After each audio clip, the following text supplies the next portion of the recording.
Hi guys, welcome back to our channel for more Bigg Boss updates. ಈ video ಯಾವ್ದ್ರ ಬಗ್ಗೆ ಅಂದರೆ ಇವತ್ತಿನ ಬೆಳಗ್ಗೆ ಪ್ರೋಮೋ ನೋಡಿರ್ತೀರಾ. ಕ್ಯಾಪ್ಟನ್ಸಿ ಟಾಸ್ಕ್ಗೆ ಯಾವ ಜೋಡಿ ಸೆಲೆಕ್ಟ್ ಆಗಿದ್ದಾರೆ ಅಂತ ಈ ವಿಡಿಯೋದಲ್ಲಿ ತಿಳಿಸ್ಕೊಡ್ತೀನಿ. ಮತ್ತು ಟಾಸ್ಕ್ ಹೆಂಗಿತ್ತು, ಧ್ರುವಂತವ್ರು ನೀಟಾಗಿ ಕರೆಕ್ಟಾಗಿ ಚೀಟಿಂಗ್ ಮಾಡಿದ್ರಾ, ಇಲ್ಲಾಂದರೆ ಧ್ರುವಂತವ್ರ ಬದಲು ಬಿಗ್ ಬಾಸ್ ಸೆಟ್ ಚೀಟಿಂಗ್ ಮಾಡಿ ಧ್ರುವಂತ ಕೈಯಲ್ಲಿ ಮಾಡಿಸ್ತೀರಾ ಅಂತ ಈ ವಿಡಿಯೋದಲ್ಲಿ ತಿಳಿಸ್ಕೊಡ್ತೀನಿ. ಯಾರೋ ನಾವು ಹೊಸಬ್ರು ನೋಡ್ತಾ ಇದ್ರೆ ಲೈಕ್ ಮಾಡಿ, ಶೇರ್ ಮಾಡಿ, ಸಬ್ಸ್ಕ್ರೈಬ್ ಮಾಡ್ಕೊಳ್ರಿ. ಈ ಟಾಸ್ಕ್ಗಿಂತ ಮುಂಚೆನೇ ಈ ಟಾಸ್ಕ್ ಹೆಂಗೆ ಸ್ಟಾರ್ಟ್ ಆಯಿತು, ಹೆಂಗೆ ನಡೀತು, ಅದಕ್ಕಿಂತ ಮುಂಚೆ ಏನು ಹೇಳ್ತೀನಿ ಅಂದರೆ, ಇದೆಲ್ಲ ಫಸ್ಟೇ ಪ್ಲ್ಯಾನ್ ಆಗಿತ್ತು. ಯಾರಿಂದ ಅಂದರೆ ಧ್ರುವಂತವರೆಲ್ಲ ಬಿಗ್ ಬಾಸ್ ಪ್ಲ್ಯಾನ್ ಮಾಡಿದ್ರು. ಏನಕ್ಕೆ ಅಂತ ಹೇಳ್ತೀನಿ ನೋಡಿ. ಫಸ್ಟು ಗಿಲ್ಲಿನ ನೆಗೆಟಿವ್ ಮಾಡಬೇಕು, ಇಲ್ಲ ಟಿ ಆರ್ ಪಿಗೋಸ್ಕರ ಅವನ್ನ ನಾಮಿನೇಷನ್ ಟಾಸ್ಕ್ನಲ್ಲಿ ಹಂಗೆ ಎಲ್ಲರ ನಾಮಿನೇಷನ್ ನೀನೇ ಮಾಡ್ಬೇಕು ಗಿಲ್ಲಿ ಅಂತ ಬಿಟ್ಬಿಟ್ರು. ಅಂದರೆ 10 ಡಿಸಿಷನಲ್ಲಿ 8 ಡಿಸಿಷನ್ ಕರೆಕ್ಟ್ ಕೊಟ್ಟು 2 ಡಿಸಿಷನ್ ರಾಂಗ್ ಕೊಟ್ರೇನು ಗಿಲ್ಲಿನ ತಪ್ಪಾಗಿ ಮಾಡೋಣ ಅಂದ್ಬಿಟ್ಟು ಬಿಗ್ ಬಾಸ್ ಅವರು ರೆಡಿ ಆಗಿದ್ರು. ಪ್ರೋಮೋನು ಅದೇ ಥರ ಮಾಡಿದ್ರು. ಗಿಲ್ಲಿ ಫೇವರ್ ಮಾಡ್ತವ್ರ ಕಾವ್ಯಕ್ಕೆ ಅಂತ. ಆದರೆ ನಿಜವಾಗ್ಲೂ ಫೇವರ್ ಮಾಡಿದ್ದಿಲ್ಲ.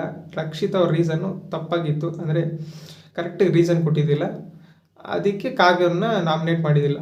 ಮತ್ತು ಗಿಲ್ಲಿ 24 ಅವರ್ಸ್ ಲೈವ್ನಲ್ಲಿ ಏನಂತ ಹೇಳಿದಂದರೆ, ನೋಡು ನಿಮ್ಮ ಫ್ಯಾಮಿಲಿ ಬಂದು ಇದೆಲ್ಲ ಹೇಳಿದ್ರಲ್ಲ, ಅದ್ರ ಬಗ್ಗೆ ಏನಾದ್ರು ನಾಮಿನೇಷನಲ್ಲಿ ಒಂದು ಸ್ವಲ್ಪ ಹೇಳಿದ್ರೇನು ನಿನ್ನ ಹೆಸರು ನಾನು ನಾಮಿನೇಷನ್ಗೆ ಹೇಳ್ತಾ ಇದ್ದೆ ಅಂತ ಹೇಳಿದ್ದ ಗಿಲ್ಲಿ.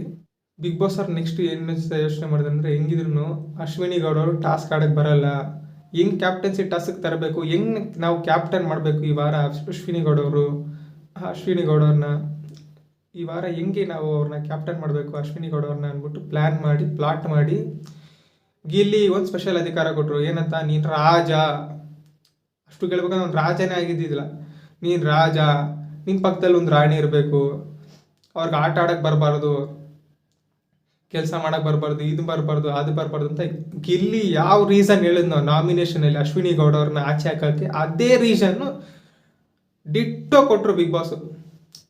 ಏನಂತ, ರಾಣಿ ಕೆಲಸ ಬರಬಾರ್ದು, ಇದು ಬರಬಾರ್ದು, ಅದು ಬರಬಾರ್ದು ಅಂತ. ಸರಿ ಅಂದ್ಬಿಟ್ಟು ಇಡೀ ಮನೆ ನೋಡ್ತಾ ಇತ್ತು. ಅಶ್ವಿನಿ ಗೌಡವ್ರಿಗೆ ಇದೇ ಚಾನ್ಸ್ ಸಿಕ್ತು. ನೀನು ಹೇಳಿದ್ದಲ್ಲ ನಿನ್ನೆ ನಾಮಿನೇಷನಲ್ಲಿ, ಇವಾಗ ಹೇಳಪ್ಪ ಅಂತ ಗಿಲ್ಲಿ ತಲೆ ಉಪಯೋಗಿಸಿ ಅಶ್ವಿನಿ ಗೌಡರನ್ನ ಬಿಟ್ಬಿಟ್ಟು ಯಾರು ರಕ್ಷಿತಾನ ಇಲ್ಲ ಕಾವ್ಯಗೆ, ಅವರಿಬ್ಬರು ಇಲ್ಲಿ ಯಾರನ್ನ ಒಬ್ರಿಗಾರು ಚಾನ್ಸ್ ಕೊಟ್ಟಿದ್ರೆ ಆಗಿರೋದು. ನಿಮ್ಗೆ ಗೊತ್ತಿರಬೇಕು, ಆ ಡಿಸಿಷನ್ ಆದಮೇಲೆ ಕಾವ್ಯ ಮೇಲೆ ಝೂಮ್ ಆಯಿತು. ಕಾವ್ಯವ್ರು ಅಳ್ತಾ ಇದ್ರು, ಇಲ್ಲ ಸಪ್ಪಗಿದ್ರು, 2ರಲ್ಲಿ 1 ಆಗಿತ್ತು. ಇನ್ನು ನೆಕ್ಸ್ಟ್ ಬರೋದಾದರೆ ನಿಮ್ಗೆ ಹಾರ್ಟ್ ಮುಟ್ಕೊಂಡು ಹೇಳ್ರಿ, ಈ ವಾರ ಕ್ಯಾಪ್ಟನ್ಸಿ ಟಾಸ್ಕ್ನಲ್ಲಿ ರಾಶಿಕಾ ಬದಲು ಅಶ್ವಿನಿ ಗೌಡವ್ರು ಬರ್ತಾಯಿದ್ರಾ? ಆ ಟಾಸ್ಕಲ್ಲೆಲ್ಲ ಆಡಿ ಆ ಸ್ಪಂಜಿನ ಟಾಸ್ಕ್ನಲ್ಲಿ ಓಡೋಗಿ ನೀರಲ್ಲಿ ಇಟ್ಕೊಂಡು ಬರ್ತಾಯಿದ್ರ. 1-2 ರೌಂಡ್ ಸುತ್ತೋದಷ್ಟು ಸುಸ್ತಾಗಿ ಬಿದ್ದೋಗಿರೋರು ಅಶ್ವಿನಿ ಗೌಡವರು. ಅವರು ಕ್ಯಾಪ್ಟನ್ಸಿ ಟಾಸ್ಕ್ ಬರ್ತಾಯಿದ್ರ. 4 ಜನ ಕ್ಯಾಪ್ಟನ್ಸಿ ಟಾಸ್ಕ್ ಆಯ್ಕೆ ಆಗಿದ್ರಲ್ಲ, ಅದರಲ್ಲಿ ಅಶ್ವಿನಿ ಗೌಡವ್ರು ಒಬ್ಬರು. ಇವಾಗ ಫೈನಲ್ ರೌಂಡ್ ಕರ್ಕೊಂಡು ಹೋಗ್ಬೇಕಲ್ಲ, ಹೆಂಗೆ ಕರ್ಕೊಂಡು ಹೋಗೋದಂತ ಪ್ಲಾನಿಂಗ್ ಆಗ್ತಿದ್ರು. ಯೋಚನೆ ಮಾಡಿದ್ರು. ರಕ್ಷಿತಾ ಇದ್ರು, ಅವರು ಗಿಲ್ಲಿಗೆ ಫೇವರ್ ಮಾಡ್ತಾರೆ, ಕರೆಕ್ಟಿಗೆ ಡಿಸಿಷನ್ ಕೊಟ್ಬಿಡ್ತಾರೆ. ರಘುವರಿದ್ರು, ರಘುವರು ಕರೆಕ್ಟಿಗೆ ಡಿಸಿಷನ್ ಕೊಟ್ಬಿಡ್ತಾರೆ. ರಘುವರು ಮತ್ತು ರಕ್ಷಿತಾನ ಹಾಕ್ಬಿಟ್ರೆ ಗಿಲ್ಲಿಗೆ ಎದ್ಬಿಡ್ತಾರೆ ಅಂದ್ಬಿಟ್ಟು ಬೇಕಂತಾನೆ ಗಿಲ್ಲಿನ ಸೋಲ್ಸ್ಬೇಕಂತಾನೆ ಧ್ರುವಂತನ ಸೆಲೆಕ್ಟ್ ಮಾಡಿದ್ದಾರೆ ಬಿಗ್ ಬಾಸ್. ಉಸ್ತುವಾರಿಯಾಗಿ ನೋಡ್ಕೊಳ್ಳಿ, ಗಿಲ್ಲಿನ ಗೆಲ್ಲಕ್ಕೆ ಬಿಡಬೇಡಿ ಟಾಸ್ಕ್ನ. ಗಿಲ್ಲಿ ಮತ್ತು ರಾಶಿಕಾ ಅವ್ರನ್ನ ಟಾಸ್ಕ್ನ ಗೆಲ್ಲೋದು ಬೇಡ ಅಂದ್ಬಿಟ್ಟು ಅವ್ರನ್ನ ಮಾಡಿರೋದು. ಆ ಕಡೆ ನೋಡಿ, ಕಾವ್ಯ ಕರೆಕ್ಟಾಗಿ ನಿಯತ್ತಾಗಿ ಮಾಡ್ತಾಯಿಲ್ಲ ಅಂದ್ಬಿಟ್ಟು ಧನುಷು ಮತ್ತು ಅಶ್ವಿನಿಗೆ ಹಾಕೋಳು. ಯಾರನ್ನ? ಕಾವ್ಯ. ರಘು ಅವ್ರನ್ನ ಮತ್ತು ರಕ್ಷಿತಾನ ಹಾಕ್ಬೋದಾಗಿತ್ತಾನೆ. ಈ ಕಡೆ ಗೊತ್ತು, ಸೀಕ್ರೆಟ್ ರೂಮಿಂದ ಬಂದು ಗಿಲ್ಲಿ ಅಂತಲೇ ಬೇಕಂತ ಬೆಂಕಿ ಹಾಕ್ತವನೆ, ಬೇಕಂತಾನೆ ಹೊಟ್ಟೆ ಉರಿಸ್ತವನೆ ಗಿಲ್ಲಿದು ಅಂತ ನೋಡಿನೇ ಪ್ರೀ ಪ್ಲ್ಯಾನ್ ಮಾಡಿ ಹಾಕೋರೆ. ಸರಿ, ಬಂದ್ಬಿಡೋಣ ಯಾರು ಟಾಸ್ಕ್ ಗೆದ್ರು, ಟಾಸ್ಕ್ ಹೆಂಗಿತ್ತು ಅಂತ. ಈ ವಾರದ ಎಲ್ಲ ಟಾಸ್ಕ್ಗಳು 2 ರೌಂಡ್ನಲ್ಲಿ ನಡೆದಂಗೆ ಈ ಟಾಸ್ಕ್ ಕೂಡ 2 ರೌಂಡ್ನಲ್ಲಿ ನಡೆಯುತ್ತೆ. ಒಂದು ಮಹಿಳಾ ಸ್ಪರ್ಧಿಗಳು ಆಡ್ತಾರೆ, ಸೆಕೆಂಡ್ ರೌಂಡ್ ಹುಡುಗರು ಆಡ್ತಾರೆ. ಫಸ್ಟ್ ರೌಂಡ್ ಹೆಂಗಾಗುತ್ತೆ, ಮಹಿಳಾ ಸ್ಪರ್ಧಿಗಳು ಏನೇ ಮಾಡಬೇಕಾಗುತ್ತೆ ಅಂದರೆ, ಬಿಗ್ ಬಾಸ್ ಮನೆ ಎಂಟ್ರೆನ್ಸ್ ಇರುತ್ತೆ, ಎಂಟ್ರೆನ್ಸ್ ಮನೆ ಒಳಗಡೆ ಬರೋದು, ಮತ್ತು ಎಕ್ಸಿಟ್ ಆದರೆ ಮನೆಯಿಂದ ಆಚೆ ಹೋಗೋದು.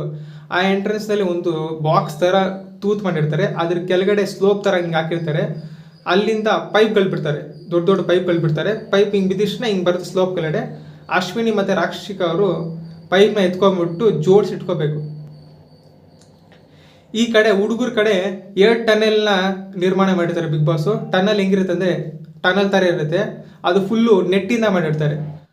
ಮಹಿಳಾ ಸ್ಪರ್ಧಿಗಳು ಏನು ಮಾಡ್ಬೇಕಂದ್ರೆ ಆ ಪೈಪ್ನ ಎತ್ಕೊಂಡು ಕಲೆಕ್ಟ್ ಮಾಡಿರ್ತಾರಲ್ಲ ಆ ಪೈಪ್ನ ಚುಚ್ಚಬೇಕಾಗುತ್ತೆ. ಯಾವುದಕ್ಕೆ? ಟನ್ನಲ್ನ ನೆಟ್ ಒಳಗಡೆ, ಈ ಹೋಲಿಂದ ಆ ಹೋಲಿಗೆ ಚುಚ್ಚಬೇಕಾಗುತ್ತೆ ಟನ್ನಲ್ಲು. ಏನಕ್ಕಂದರೆ ಹುಡುಗರನ್ನ ಕರೆಕ್ಟಾಗಿ ಸ್ಟಾರ್ಟಿಂಗಿಂದ ಎಕ್ಸಿಟ್ವರೆಗೂ ಹೋಗಕ್ಕೆ ಬಿಡ್ಕೊಂಡ ಟನಲ್ ರೂಟ್ನ ಮುಚ್ಚಬೇಕಾಗತ್ತೆ, ಯಾವುದರಿಂದ? ಮಧ್ಯದಿಂದನೇ. ಇವಾಗ ಹುಡುಗರು ಟಾಸ್ಕ್ ಏನಂದರೆ, ಒಂದು ಪೆಂಟಾಗಾನ್ ಥರ ಶೇಪ್ ಮಾಡಿರ್ತಾರೆ ಸ್ಟಾರ್ಟಿಂಗ್ನಲ್ಲಿ. ಆ ಪೆಂಟಾಗಾನ್ ಶೇಪ್ ಒಳಗಡೆ ಟೈಲ್ಸ್ ಸಿಕ್ಕಿರ್ತಾರೆ, ಮಾರ್ಬಲ್ಸ್ಗಳು. ಆ ಮಾರ್ಬಲ್ಸ್ನ ಸ್ಟಾರ್ಟಿಂದ ಎಕ್ಸಿಟ್ವರೆಗೂ ಎತ್ಕೊಂಡು ಹೋಗ್ಬೇಕಾಗುತ್ತೆ. ಯಾರು ಒಂದು 5ರಿಂದ 10 ಮಾರ್ಬಲ್ಸ್ಗಳನ್ನ ಇಲ್ಲ ಟೈಲ್ಸ್ಗಳನ್ನ ಎತ್ತಿ ಸ್ಟಾರ್ಟಿಂಗ್ ಪಾಯಿಂಟಿಂದ ಎಂಡ್ ಪಾಯಿಂಟ್ನ ತೊಗೊಂಡು ಹೋಗ್ತಾರೋ ಅವರು ಈ ಟಾಸ್ಕ್ನ ಗೆಲ್ತಾರೆ. ಆದರೆ ಈ ಟಾಸ್ಕ್ನ ಆ ಜೋಡಿ ಗೆಲ್ತಾರೆ. ಯಾರು ಫಸ್ಟ್ ಈ ಟಾಸ್ಕ್ನ ಕಂಪ್ಲೀಟ್ ಮಾಡಿದ್ರು ಅವರು ಫೈನಲ್ ಕ್ಯಾಪ್ಟನ್ಸಿ ಕಂಟೆಂಡರ್ ಟಾಸ್ಕ್ಗೆ ಆಯ್ಕೆ ಆಗ್ತಾರೆ. ನೆಕ್ಸ್ಟು, ಎಷ್ಟೋ ಚೀಟಿಂಗ್ ಮಾಡಿ ಧ್ರುವಂತವರು ಸಕ್ಸಸ್ ಆಗಿಬಿಡ್ತಾರೆ. ಈ ಟಾಸ್ಕ್ನ ಗೆದ್ದಿರೋದು ಅಶ್ವಿನಿ ಅವರು ಮತ್ತು ಧನುಷ್ ಅವರು. ನನಗೆ ಗೊತ್ತಿರೋ ಪ್ರಕಾರ ಫೈನಲ್ ಟಾಸ್ಕು ಧನುಷ್ ಅವ್ರು ಗೆಲ್ಲಂಗೆ. ಅಂದರೆ ಸ್ವಿಮ್ಮಿಂಗ್ ಪೂಲ್ನಲ್ಲಿ ಟಾಸ್ಕು ಅಂಥ ಟಾಸ್ಕ್ ಎಲ್ಲ ಕೊಡಲ್ಲ. ಸ್ವಿಮ್ಮಿಂಗ್ ಪೂಲ್ನಲ್ಲಿ ಟಾಸ್ಕ್ ಆಡೋದು ಅಂತದ ಅಶ್ವಿನಿ ಗೌಡವ್ರಿಗೆ ತಲೆ ಉಪಯೋಗಿಸೋ ಟಾಸ್ಕೇ ಕೊಡ್ತಾರೆ ನೋಡಿ. ಫೈನಲ್ ಟಾಸ್ಕು ಮಸಲ್ ಟಾಸ್ಕ್ ಎಲ್ಲ ಕೊಡಲ್ಲ, ಸ್ಟ್ರೆಂತ್ ಇರೋ ಟಾಸ್ಕ್ ಎಲ್ಲ ಕೊಡಲ್ಲ, ತಲೆ ಉಪಯೋಗಿಸೋದು. ಅಶ್ವಿನಿ ಅವ್ರಿಗೆ ತಲೆ ಇರುತ್ತಲ್ಲ, ಅದಕ್ಕೆ ತಲೆ ಉಪಯೋಗಿಸೋ ಟಾಸ್ಕ್ ಕೊಡ್ತಾರೆ. ಈ ವಾರದ ಕ್ಯಾಪ್ಟನ್ ಅಶ್ವಿನಿ ಆಗ್ತಾರೆ ಅಂತ ಅನಿಸುತ್ತೆ. ಚೀಟಿಂಗ್ ಮಾಡಿ, ಬಿಗ್ ಬಾಸ್ ಚೀಟಿಂಗ್ ಮಾಡಿದ್ರೆ ಅಶ್ವಿನಿ ಗೌಡವ್ರು ಆಗ್ತಾರೆ. ಇಲ್ಲಾಂದರೆ ಗೊತ್ತಾನೆ ಧನುಷ್ ಅವರು ಟಾಸ್ಕ್ ಮಾಸ್ಟರು, ಟಾಸ್ಕ್ ಗೆಲ್ತಾರೆ ಅಂತ ಹೇಳ್ತಾ ಈ ವಿಡಿಯೋ ಮುಗಿಸ್ತಾ ಇದ್ದೀನಿ. ನೆಕ್ಸ್ಟ್ ವಿಡಿಯೋ ಯಾವ್ದ್ರ ಬಗ್ಗೆ ಬರುತ್ತಂದರೆ, ಸೋಮವಾರ ಬೆಳಗಿನ ವೋಟಿಂಗ್ ಟ್ರೆಂಡು. ಅಶ್ವಿನಿ ಅವ್ರು ಫಸ್ಟ್ ಬರ್ತಾರ, ಧನುಷ್ ಅವ್ರು ಫಸ್ಟ್ ಬರ್ತಾರ ಅಂತ ನೋಡೋಣ. ಪ್ಲೀಸ್ ಲೈಕ್ ಮಾಡಿ, ಶೇರ್ ಮಾಡಿ, ಸಬ್ಸ್ಕ್ರೈಬ್ ಮಾಡ್ಕೊಳ್ರಿ. ನಾನು ಹೇಳಿದೆಲ್ಲ ಕರೆಕ್ಟ್ ಅಂದರೆ ಕಮೆಂಟ್ ಸೆಕ್ಷನಲ್ಲಿ ಕಮೆಂಟ್ ಹಾಕ್ರಿ. ಬಿಗ್ ಬಾಸ್ ಅಶ್ವಿನಿ ಗೌಡವ್ರು ಫೇವರ್ ಮಾಡಿದ್ರೆ ಇಲ್ವಾ, ಬಿಗ್ ಬಾಸ್ ಅವರು ಈ ವಾರ ಅಶ್ವಿನಿ ಗೌಡವ್ರಿಗೆ ಫೇವರ್ ಮಾಡಿದ್ರೆ ಇಲ್ವಾ ಅಂತ ಕಮೆಂಟ್ ಸೆಕ್ಷನಲ್ಲಿ ಕಮೆಂಟ್ ಹಾಕಿ ಅಂತ ಹೇಳ್ತಾ ಈ ವಿಡಿಯೋನ ಮುಗಿಸ್ತಾ ಇದ್ದೀನಿ ಫ್ರೆಂಡ್ಸ್.